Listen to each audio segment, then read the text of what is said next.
2020년 5월 13일 수요일 큐티 생명의 삶 오늘의 본문 신명기 17장 14절부터 20절까지 말씀입니다. 내가 내 하나님 여호와께서 내게 주시는 땅에 이르러 그 땅을 차지하고 거주할 때에 만일 우리도 우리 주위의 모든 민족들 같이 우리 위에 왕을 세워야겠다는 생각이 나거든 반드시 내 하나님 여호와께서 택하신 자를 내 위에 왕으로 세울 것이며 내 위에 왕을 세우려면 내 형제 중에서 한 사람을 할 것이요 내 형제 아닌 타국인을 내 위에 세우지 말 것이며 그는 병마를 많이 두지 말 것이요 병마를 많이 얻으려고 그 백성을 애굽으로 돌아가게 하지 말 것이니 이는 여호와께서 너희에게 이르시기를 너희가 이후에는 그 길로 다시 돌아가지 말 것이라 하셨음이며 그에게 아내를 많이 두어 그의 마음이 미혹되게 하지 말 것이며 자기를 위하여 은금을 많이 쌓지 말 것이니라. 그가 왕위에 오르거든 이 율법서의 등사본을 레위 사람 제사장 앞에서 책에 기록하여 평생에 자기 옆에 두고 읽어 그의 하나님 여호와 경외하기를 배우며 이 율법의 모든 말과 이 규례를 지켜 행할 것이라. 그리하면 그의 마음이 그의 형제 위에 교만하지 아니하고 이 명령에서 떠나 좌로나 우로나 치우치지 아니하리니 이스라엘 중에서 그와 그의 자손이 왕위에 있는 날이 장구하리라. 아멘.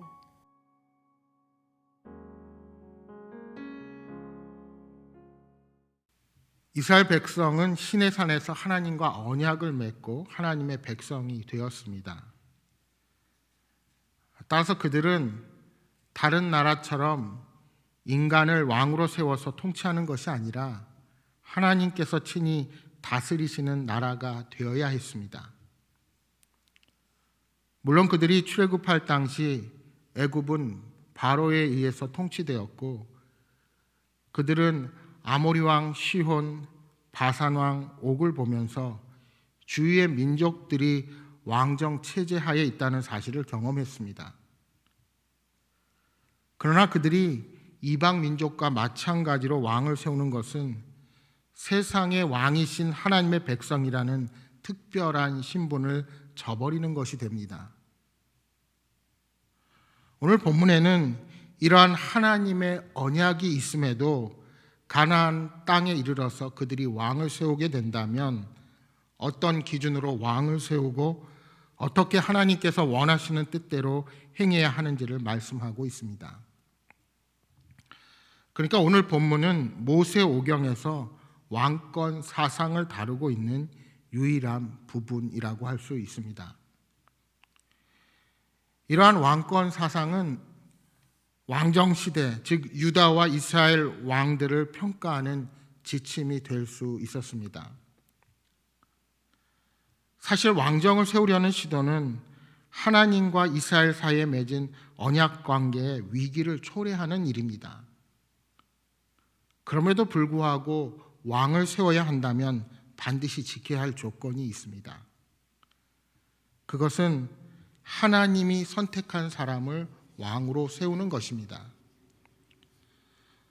또한 타국인이 아닌 동족 형제들 중에서 세워야 한다고 명합니다. 타국인이 아닌 동족 중에서 세워야 한다는 것은 민족을 차별한다는 의미가 아닙니다. 신앙적인 동질성을 말하고 있는 것입니다. 하나님을 신앙하는 사람들 중에 왕을 세우라는 것입니다. 후에 이스라엘 초대 왕으로 세워진 사울이 교만해져서 하나님을 경외하지 않고 불순종으로 행하자 하나님은 선지자 사무엘을 통해 다윗을 왕으로 세우셨습니다. 그때 하나님이 이새의 여러 아들 중에서 다윗을 선택한 이유를 이렇게 말씀하십니다. 사무엘상 16장 7절 말씀입니다. 여호와께서 사무엘에게 이르시되 그의 용모와 키를 보지 말라. 내가 이미 그를 버렸노라. 내가 보는 것은 사람과 같지 아니하니 사람은 외모를 보거니와 나 여호와는 중심을 보느니라 하시더라. 지도자는 사람의 시각이 아니라 하나님의 시각에서 볼 때 마음 중심이 합당한 자여야 합니다. 따라서 그리스도인들은 세상의 영적인 리더로 무엇보다 마음 중심이 하나님께 합당한 자들이 되어야 합니다.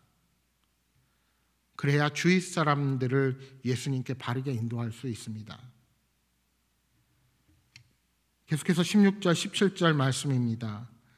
그는 병마를 많이 두지 말 것이요 병마를 많이 얻으려고 그 백성을 애굽으로 돌아가게 하지 말 것이니 이는 여호와께서 너에게 이르시기를 너희가 이후에는 그 길로 다시 돌아가지 말 것이라 하셨음이며 그에게 아내를 많이 두어 그의 마음이 미혹되게 하지 말 것이며 자기를 위하여 은금을 많이 쌓지 말 것이니라.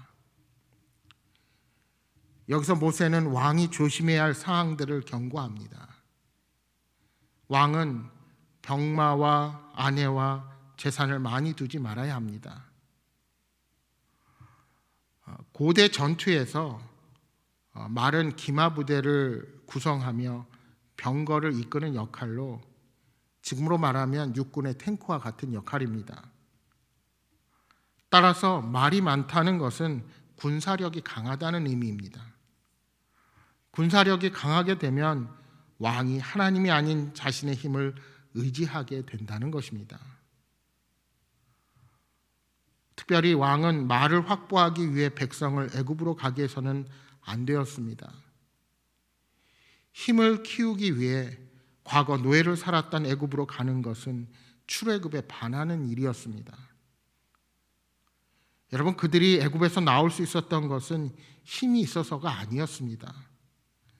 전적인 하나님의 능력으로 그들이 그 땅을 나올 수 있었습니다. 따라서 하나님께서 세우신 왕은 군사력이 아니라 하나님의 능력을 의지하는 것이 먼저 선행되어야 됨을 말씀하는 것입니다.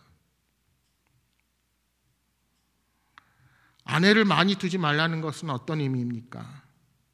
여기에 그의 마음이 미혹되게 하지 말라 하는 것은 돌아서지 말라는 의미가 있습니다. 그러니까 돌아서는 것은 하나님을 버리는 것, 배교를 의미한다 할 수 있습니다. 여러분, 솔로몬이 그렇지 않았습니까?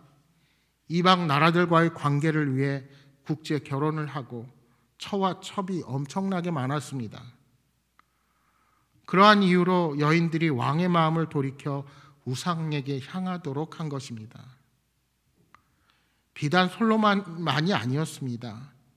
후에 이스라엘의 거의 모든 왕은 이 말씀을 지키지 않았습니다.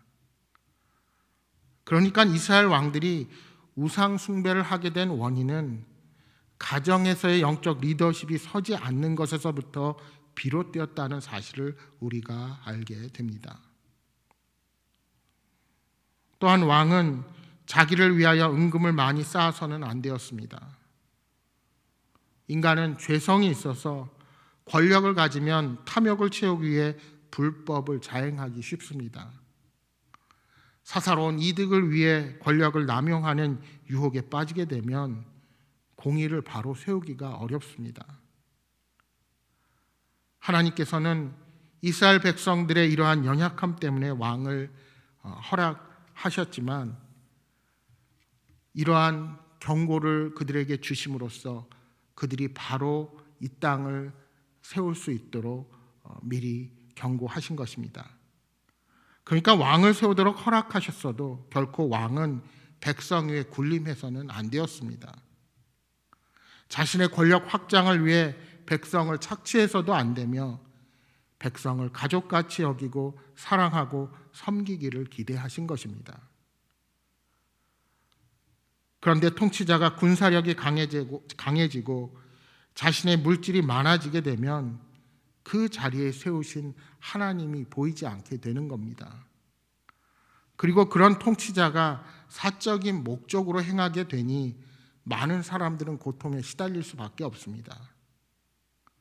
따라서 하나님은 미리 이스라엘 백성들에게 왕을 세울 때 있을 일을 경고하시는 것입니다.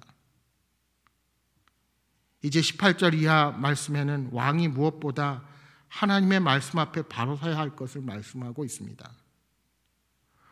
여호와께서 선택하여 세우신 왕은 보좌에 앉아서 통치를 시작할 때부터 율법서를 두루마리로 옮겨 적어 책을 만들어야 합니다.